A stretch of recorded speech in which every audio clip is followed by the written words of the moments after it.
Assalamualaikum warahmatullahi wabarakatuh. Saya Udi Regina dari kelompok 1 beserta rekan-rekan saya yaitu Andi Sugeng dan Citra Mawasda akan membahas mengenai fungsi pengorganisasian atau yang biasa disebut organizing. Pertama-tama, apa sih pengorganisasian? Pengorganisasian adalah proses penentuan, pengelompokan, dan penyusunan macam-macam kegiatan yang diperlukan untuk mencapai tujuan, penempatan staf, dan penyediaan faktor-faktor fisik yang cocok bagi lingkungan. Fungsi pengorganisasian tercermin pada hubungan tugas, tanggung jawab, dan wewenang tiap personil. Di dalam pengorganisasian terdapat 5 prinsip. Yang pertama, prinsip spesialisasi kerja.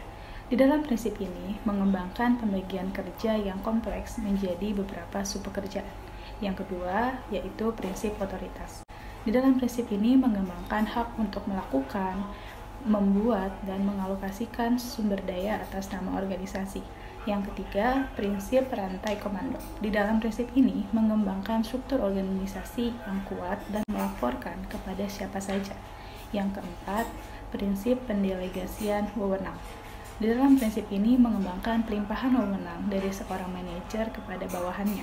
Yang kelima yaitu rentang kendali. Di dalam prinsip ini jumlah karyawan dapat dikendalikan secara efektif dari seorang atasan. Adapun tujuan dari pengorganisasian yaitu untuk mengatasi terbatasnya kemampuan, kemauan, dan sumber daya yang dimiliki, dan juga sebagai wadah mendapatkan jabatan dan pembagian kerja serta untuk wadah menggali potensi. Jenis-jenis organisasi. Jenis organisasi dari aspek pimpinan. Organisasi ini dilihat dari aspek pimpinan, terdiri dari dua, yakni organisasi tunggal dan organisasi jamak. Jenis organisasi dari aspek keresmian. Organisasi ini dilihat dari keresmiannya, terdiri dari dua jenis, yaitu organisasi formal dan organisasi informal. Jenis organisasi dari aspek tujuan. Organisasi ini dilihat dari tujuan utama organisasi. Jenis organisasi dari aspek kewilayahan.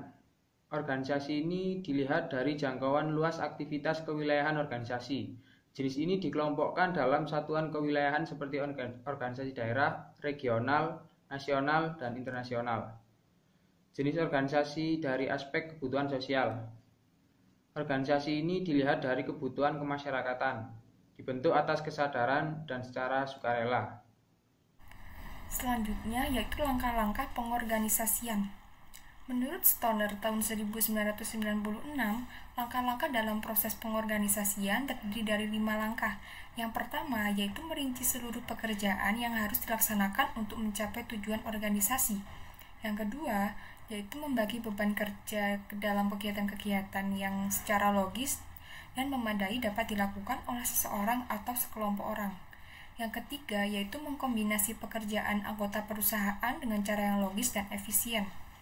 Yang keempat yaitu penetapan mekanisme untuk mengkoorganisasi pekerjaan anggota organisasi dalam satu kesatuan yang harmonis. Yang kelima yaitu memantau efektivitas organisasi dan mengambil langkah-langkah penyesuaian untuk mempertahankan atau meningkatkan efektivitas.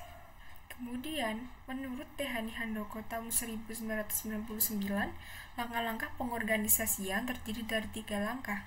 Yang pertama, yaitu perincian seluruh kegiatan yang harus dilaksanakan untuk mencapai tujuan organisasi.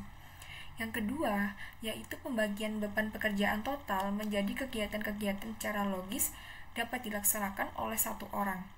Pembagian kerja ini sebaiknya tidak terlalu berat dan tidak terlalu ringan. Yang ketiga atau yang terakhir yaitu pengadaan dan pengembangan suatu mekanisme untuk mengkoorganisasikan pekerjaan para anggota organisasi menjadi kesatuan yang terpadu dan harmonis.